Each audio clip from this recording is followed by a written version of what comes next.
अनाया का जंगल में समय बिताना उसकी आत्मा को शांति और सुकून प्रदान करता था। प्रकृति के प्रति उसके गहरे प्रेम ने उसकी दयालुता को और भी प्रखर बना दिया, जैसे कि हर पेड़ और पत्ता उसे जीवन की नई उम्मीदें दिखाता था। राजा अजय सिंह और अनाया के पिता के बीच एक अनमोल मित्रता थी, जो न केवल व्यक्तिगत संबंधों का प्रतीक थी, बल्कि यह दोनों राज्यों के बीच सहयोग और सम्मान का एक मजबूत आधार भी थी। यह दोस्ती हर चुनौती का सामना करने के लिए एक उज्ज्वल उदाहरण प्रस्तुत करती थी। आरव ने अनाया से बहुत कुछ सीखा। उसने यह समझा कि दूसरों की मदद करना कितना महत्वपूर्ण होता है। इस अनुभव ने उसके भीतर की शरारती प्रवृत्तियों को अनुशासित करने का कार्य किया और उसे एक बेहतर इंसान में बदल दिया। राजकुमारी अनाया से दोस्ती ने आरव को विनम्रता और दूसरों की मदद करने का महत्व सिखाया। यह संबंध न केवल उनके व्यक्तिगत विकास में सहायक रहा, बल्कि उनके साझा लक्ष्यों की दिशा में भी सरलता से आगे बढ़ने का मार्ग प्रशस्त किया। हालांकि राजा अजय सिंह और रानी के लिए स्थिति गंभीर होती जा रही थी। उन्हें लगातार जान से मारने की धमकियां मिल रही थीं, जो न केवल उनके शासन के लिए खतरा बनी, बल्कि उनके जीवन के लिए भी एक चुनौती थी। ऐसी गंभीर परिस्थिति में राजा अजय सिंह ने अपने पुराने मित्र राजा विक्रम सिंह से सहायता मांगने का साहसिक निर्णय लिया। यह मित्रता उन्हें साजिशों का पर्दाफाश करने की दिशा में एक नई राह दिखा सकती थी। राजा अजय सिंह ने अपने राज्य की सुरक्षा सुनिश्चित करने के लिए एक गुप्त यात्रा की योजना बनाई। यह कदम संकट का सामना करने के लिए अत्यंत आवश्यक था, जिससे उनकी रणनीतियों को मजबूती मिलेगी। राजा विक्रम सिंह ने राजा अजय की चिंताओं को समझते हुए उन्हें आश्वस्त किया कि वे हर कदम पर उनके साथ रहेंगे। ऐसा विश्वास उन्हें इस गंभीर समस्या से निपटने के लिए प्रेरित करता था। राजा अजय सिंह ने राजा विक्रम सिंह से एक भावनात्मक निवेदन किया कि यदि कुछ भी अप्रिय हुआ, तो उनकी बेटी अनाया का विवाह आरव से किया जाए। यह एक दार्शनिक निर्णय था, जो संकट के समय में स्थिरता का प्रतीक बन सकता था। रानी और आरव के बीच की दोस्ती इस संकट के समय में और भी गहरी हो गई।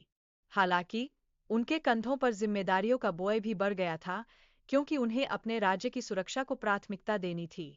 राजा विक्रम सिंह ने राजा अजय की मृत्यु के पश्चात रानी और आरव को सांत्वना दी और उनके सुरक्षा का आश्वासन दिया। यह मित्रता के लिए एक महत्वपूर्ण मोड़ था, जिसने उन्हें आपसी सहयोग और सहानुभूति का उदाहरण प्रस्तुत किया। अनाया और आरव का विवाह वास्तव में दो राज्यों की मित्रता का प्रतीक बन गया। यह न केवल एक नए अध्याय की शुरुआत का संकेत था, बल्कि दोनों परिवारों की सुरक्षा के लिए भी अत्यंत आवश्यक था। अनाया ने आरव को उसकी जिम्मेदारियों को समझने में मदद की, जिससे वह एक बेहतर राजकुमार बन सका। यह सहयोग उनकी रिश्ते को और भी मजबूत करने में सहायक रहा। दुश्मनों के षड्यंत्रों के बावजूद अनाया ने अपने पिता के साथ मिलकर दोनों राज्यों की सुरक्षा को मजबूत करने का बीड़ा उठाने का साहस दिखाया। यह एक कड़ी चुनौती थी, परंतु वे इससे पीछे हटने वाले नहीं थे। आरव ने अनाया के प्रति सच्चे साथी का दृष्टिकोण अपनाया। यह न केवल उनके रिश्ते को और गहरा बनाता था, बल्कि ये दोनों की एकजुटता और साहस का प्रतीक भी था। अनाया आरव को एक अच्छा राजा बनने के लिए प्रेरित करती है और उसकी दयालुता के महत्व को समझाने में उसकी मदद करती है। यह राजसी गुणों का एक महत्वपूर्ण पहलू है, जो उन्हें एकत्रित करता है। दोनों के बीच प्रेम और सम्मान का एक गहरा बंधन बनता जा रहा है, जो हर मुश्किल के बावजूद मजबूत होता जा रहा है। यह उनके रिश्ते की गहराई का एक सुंदर उदाहरण प्रस्तुत करता है। राजा विक्रम सिंह और राजा अजय सिंह की दोस्ती अब दोनों राज्यों की समृद्धि का आधार बन चुकी है।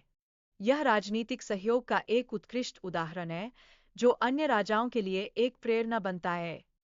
शत्रुओं के षड्यंत्रों का सामना करते हुए अनाया और आरव ने मिलकर राज्य की सुरक्षा को प्राथमिकता दी।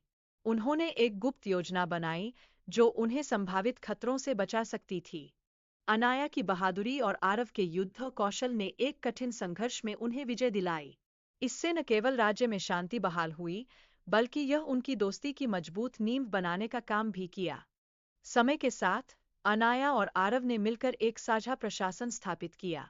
इस प्रयास से दोनों राज्यों के नागरिकों की भलाई सुनिश्चित हो सकी, और यह उनके सहयोग का एक उत्कृष्ट उदाहरण